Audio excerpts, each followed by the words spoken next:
Bismillah, Assalamualaikum warahmatullahi wabarakatuh.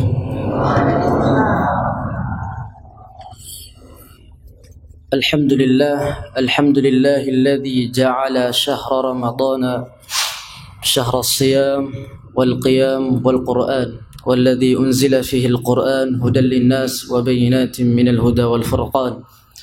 Wa asyhadu an la ilaha illallah wahdahu la syarika lah wa asyhadu anna Muhammadan abduhu wa rasuluh, amma ba'd. Para orang tua, sesepuh,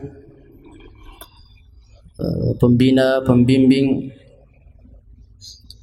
di kampus Hidayatullah ini, dan seluruh santri, a'azzani wa a'azzakumullah.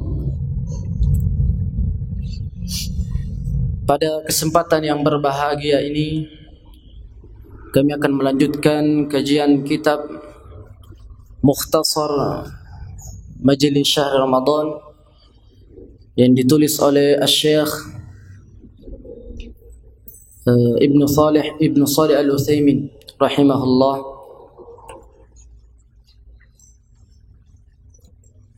Bismillahirrahmanirrahim. Qala al-muallif rahimahullahu ta'ala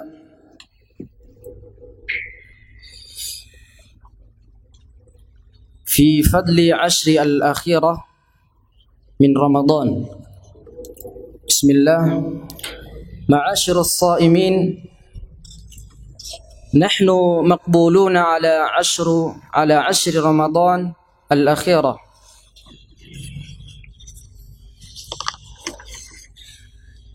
Alhamdulillah, kita telah dipertemukan atau telah disampaikan pada 10 hari terakhir Ramadan.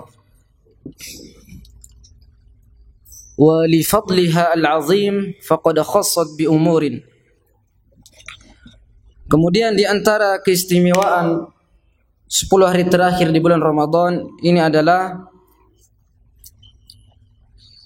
bahwa minha anna Nabi sallallahu alaihi wasallam, bahwa Nabi sallallahu alaihi wasallam yajtahidu bil amal, yakni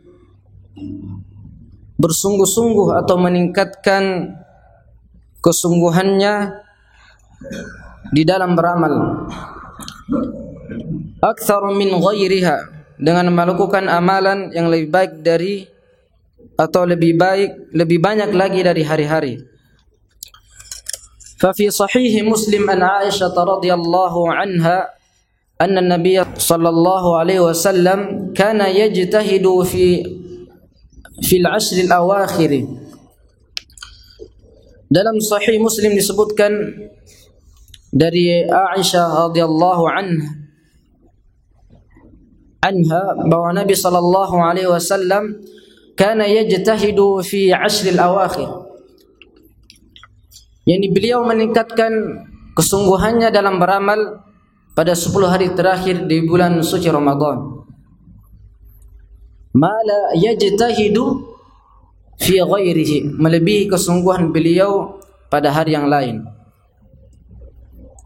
Kemudian wa fi sahihain anha qalat, dalam Sahihain disebutkan bahwa Aisyah radhiyallahu anha berkata, kana Nabi sallallahu alaihi wasallam idza dakhala al-'ashr shadda mi'zarahu, ketika telah masuk di 10 hari terakhir di bulan suci Ramadan, maka Rasulullah sallallahu alaihi wasallam shadda mi'zarahu, yakni mengencangkan sarung atau mungkin meningkatkan kualitas ibadahnya.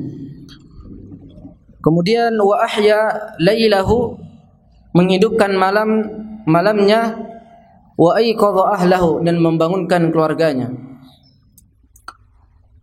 Wa fil musnad anha qalat kana Nabi sallallahu alaihi wasallam, dalam al-musnad disebutkan pula bahwa Aisyah berkata, kana Nabi sallallahu alaihi wasallam yakhlitu al-20 bi salatin wa naumin.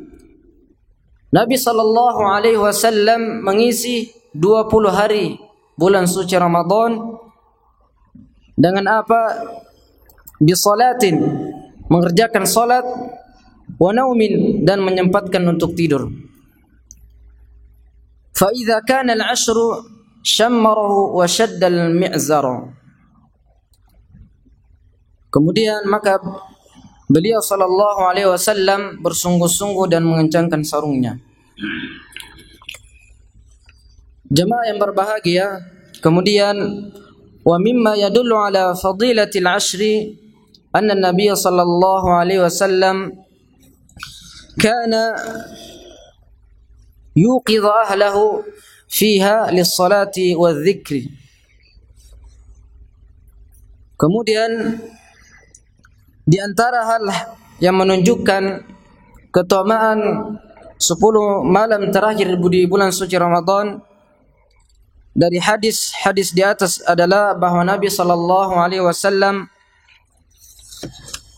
ayqadha ahlahu, membangunkan keluarga beliau pada malam-malam tersebut, lis-salati wadh-dhikri, untuk mengerjakan salat dan berzikir kepada Allah Subhanahu wa taala. Hirsan, didorong oleh keinginan keras beliau ala iktinami hadhihi al-layali wal mubarakati bima hiya jadiratun bihi min al-ibadah, untuk memanfaatkan malam-malam yang penuh berkah itu dengan segala bentuk ibadah. Fa innaha sebab fa inna firsatul umur wa ghanimatun lima waffaqahu Allah azza wa jal. Sebab ia merupakan kesempatan umur dan ghanimah bagi siapa saja yang diberi petunjuk oleh Allah Subhanahu wa taala, atau diberi petunjuk oleh Allah Subhanahu wa taala. Kemudian wa mimman khasaisi hadhihi al-'ashr anna an-nabiy sallallahu alaihi wasallam kana ya'takifu fiha, yakni di antara keistimewaan 10 hari terakhir di bulan suci Ramadan ini adalah bahwa Nabi sallallahu alaihi wasallam ya'takifu fiha, yaitu mengerjakan i'tikaf di dalamnya. Wal i'tikaf huna yani luzumul masjidi litafarrugi li ta'atillahi azza wa jalla, yakni dimaksudkan adalah menetap di dalam masjid dengan manfaatkan waktu sepenuhnya untuk melakukan ketaatan ibadah kepada Allah Subhanahu wa taala. Wa huwa min as-sunani ats-tsabitah bi kitabillahi wa sunnati rasulih sallallahu alaihi wasallam. Kemudian iktikaf ini merupakan bagian dari ibadah sunnah yang didasarkan kepada kitab Allah dan sunnah Rasulnya. Sebagaimana firman-Nya, A'udzu billahi minasyaitonir rajim, wa la tubashiruhunna wa antum 'akifuna fil masajid. Janganlah kamu campuri mereka itu atau istri-istri mereka sedang kamu beritikaf dalam masjid. Kemudian jamaah yang berbahagia, wal maqsudu bil i'tikaf inqita'ul insan 'anil nasi litafarraqa li ta'atillah fi masjidin min masajidihi talaban li fadlihi wa thawabihi wa idraki lailatul qadar. Kemudian yang dimaksudkan i'tikaf di sini adalah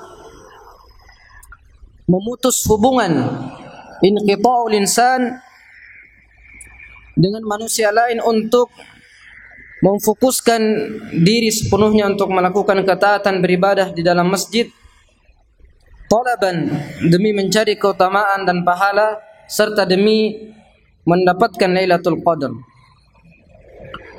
Wa yahrumu 'alal mu'takif al-jima' wa muqaddamatuhu. Kemudian Wa amma khurujuhu minal masjid fa in kana bi ba'dhi badanihi fala ba'sa bihi. Kemudian dilanjutkan, adapun mengeluarkan sebagian anggota badan keluar masjid maka tidak mengapa, fala ba'sa. Namun jika yang keluar dari masjid itu adalah seluruh anggota badannya, maka dalam hal ini ada beberapa kategori. Yang pertama adalah al-khuruju li amrin la budda minhu tab'an aw syar'an ka qada'i hajatil baul wal ghaid wal wudu'il wajib. Yang pertama adalah keluar dari masjid untuk melakukan amal ketaatan yang tidak wajib atasnya. Keluar masjid untuk kepentingan yang harus dilakukan baik secara alami maupun syar'i, seperti buang air mungkin buat buang hajat, atau wudu ketika hendak sholat, mandi wajib karena junub atau sebab lainnya, atau makan dan minum. Kemudian yang kedua, ats-tsani al-khuruju li amri ta'atin la tajibu alaihi ka'ibadati maridin wa syuhudi janazatin wa nahwi dhalik. Yang kedua adalah keluar dari masjid untuk melakukan amal ketaatan yang tidak wajib atasnya, seperti mengunjungi orang yang sakit, menghadiri jenazah dan semisalnya. Kemudian yang ketiga adalah ats-tsalits al-khuruju li amrin yunafi al-i'tikafa kal khuruji lil bai'i wasyara' wa jima'i ahlihi wa mubasyaratihim wa nahwi dzalik. Kemudian yang ketiga adalah keluar dari masjid untuk urusan yang menafikan i'tikaf itu sendiri, seperti keluar untuk begadang. Jadi misalnya ketika di antara kita misalnya ada yang i'tikaf, kemudian beliau keluar tanpa ada uzur yang syar'i, maka bisa jadi i'tikafnya batal. Atau mungkin keluar misalnya main futsal, atau mungkin memancing misalnya, begadang sampai tidak sahur, atau mungkin sampai tidak berpuasa, maka ini i'tikafnya batal. Terakhir, di antara hal-hal yang menunjukkan keutamaan 10 malam terakhir di bulan suci Ramadan, yakni bahwa di dalamnya terdapat Lailatul Qadar yang nilainya lebih baik dari 1000 bulan. Karena itu ketahuilah bahwa 10 hari terakhir di bulan suci Ramadan ini mempunyai keutamaan yang sangat besar, sehingga jangan sampai kalian menyia-nyiakan waktunya sangat berharga dan kebaikannya sangat nyata. Mungkin ini saja yang kami dapat sampaikan. Semoga bermanfaat bagi kita semua. Kita akhiri, naktafi bihadzal qadar wa nastaghfirullah wa natubu ilaih. Subhanakallahumma rabbana wa bihamdik asyhadu an la ilaha illa anta astaghfiruka wa atubu ilaik. Akhirul kalam, thumma assalamu alaikum warahmatullahi wabarakatuh.